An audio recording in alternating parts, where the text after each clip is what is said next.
Trump के वादे पे एतबार मत करना। ईरान पर हमले का इरादा मौखर नहीं हुआ, बल्कि हमला किया जाएगा। हमले के लिए किस बात का इंतज़ार किया जा रहा है, कौन सी ग्राउंड बनाई जा रही है। आमिर रज़ा मेरे साथ मौजूद है, उनसे बात करते हैं। आमिर भाई, बरतानवी मीडिया तो कह रहा है कि जी हमले का इरादा मौखर कर दिया, लेकिन मेरा ख्याल है कि ट्रंप जो करता चाहता है ना, वो बिल्कुल खामोशी से कर जाता है, और वो एक ऐसे मामले का इंतज़ार कर रहा है जिसके बारे में आप बहुत बेहतर जानते हैं। हमारे नाज़रीन को बताइएगा। और मैं क्या बताऊं, लेकिन एक फ़िल्म थी वांटेड, उसमें शायद वो थे सलमान खान। वो कहते थे कि जो मैं कहता हूं वो मैं करता नहीं हूं, और जो मैं करता हूं वो मैं कहता नहीं हूं। ट्रंप जो है बिल्कुल उनकी अगर आप उनकी शख्सियत को देखें तो वो जो कर रहे होते हैं वो कह नहीं रहे होते, और जो कह रहे होते हैं वो करते नहीं हैं। अभी तक देखें, वो इस बात पर थे कि वहाँ पे मुजाहिरीन हैं, फिर उन्होंने कहा मुजाहिरीन पर तशद्दुद ना करें, फिर उसके बाद उन्होंने कहा अब इनको फांसियाँ ना दी जाएँ।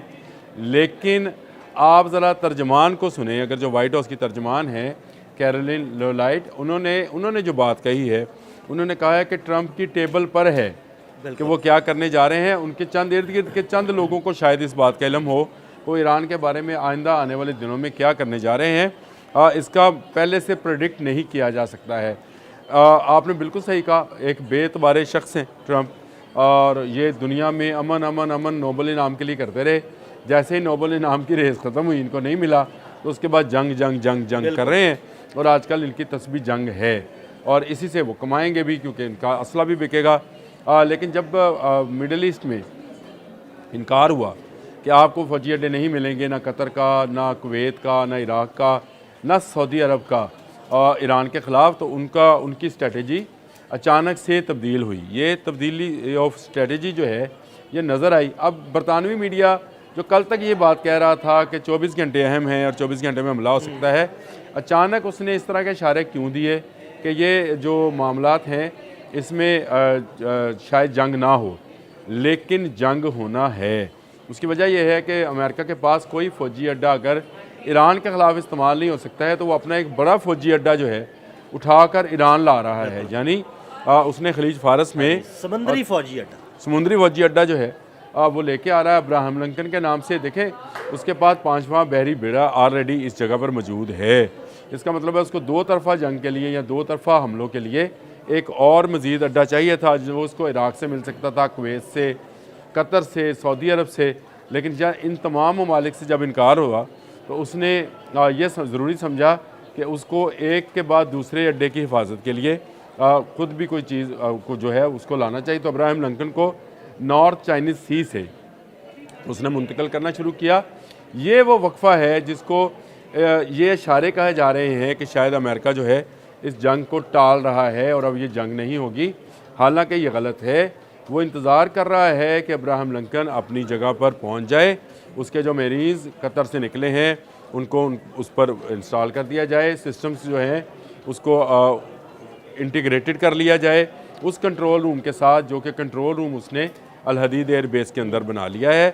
जब तक इस तमाम मामलात मुकम्मल नहीं होंगे, वो अमेरिका ईरान के ख़िलाफ़ कोई कार्रवाई करने वाला नहीं है। यानी वो अपनी पूरी प्लानिंग कर रहा है, पूरी तैयारी कर रहा है, बेड़ा मुंतकिल किया जा रहा है। जैसे ही वो वहाँ पे पहुँचेगा तो दो उनके बहरी बेड़े जो हो जाएंगे, दो बहरी बेसिस हो जाएंगी, तो वो दोनों से तैयारी फ्लाई करेंगे। दो बहरी बेसिस हो जाएंगी। और ये अब्राहम लिंकन जो है ये तो एटमी क़ुव्वत का हामिल जो है बहरी बेड़ा है। और इसके साथ आपने ही कल मेरी वो वजाहत भी की थी और मेरी दुरुस्ती भी फरमाई थी कि इसके साथ साथ दो आबदोज़ें भी चलती हैं इसकी हिफाजत के लिए। और याद रखिए कि इस बेड़े के ऊपर तो एटमी कोई हथियार मौजूद नहीं है, लेकिन इनकी आबदोज़ें जो हैं वो एटमी मिसाइल रखती हैं। ये एक अहम बात है कि एक के बाद दूसरे एसेट की हिफाजत के लिए अमेरिका जो है वो अपनी लाइनअप, यानी जिस तरह से कहा जाता है कि बसा औक़ात फ़ौजों को पीछे हटाया जाता है ताकि नई सफ़ बंदी की जा सके। मैं लफ्ज़ अब सही जहन में भी आ गया कि नई सफ़ बंदी की ज़रूरत डोनाल्ड ट्रंप ने महसूस की है, और यही सफ़ बंदी है कि अब वो बड़ी जो उसके थे अड्डे उनसे नहीं, बहरी अड्डों से जो है वो हमला करेगा।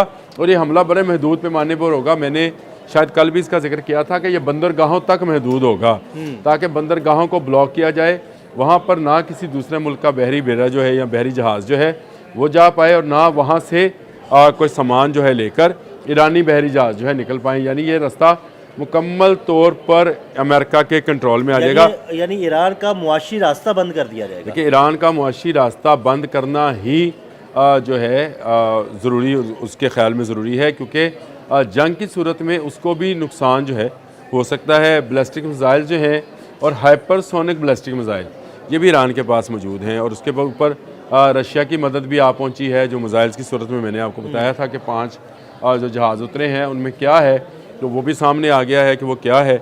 और ये जो मिसाइल सिस्टम्स हैं ये अमेरिका के लिए ख़तरा हो सकते हैं, लिहाजा अमेरिका उसका नातका बंद करेगा, यानी उसके ट्रेड जो है वो बंद करेगा, उसकी इंपोर्ट एक्सपोर्ट को बंदिश करेगा।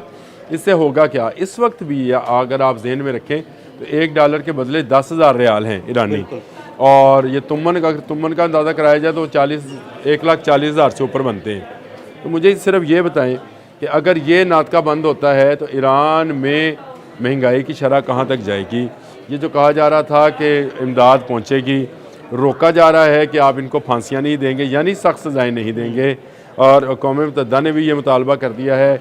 और ईरान की सूरत हाल पर तमाम ममालिक ने तशवीश का इज़हार किया है। ये बात ज़हन में रखें, अक़वाम मुत्तहिदा बिल्कुल एक लौंडी की तरह से काम करती है अमेरिका की। वो कोई ऐसा मामला है नहीं। देखिए, अगर ऐसा मामला होता कि जुल्म होते रोकना होता अक़वाम मुत्तहिदा में, तो गज़ा में रोक लेती ना।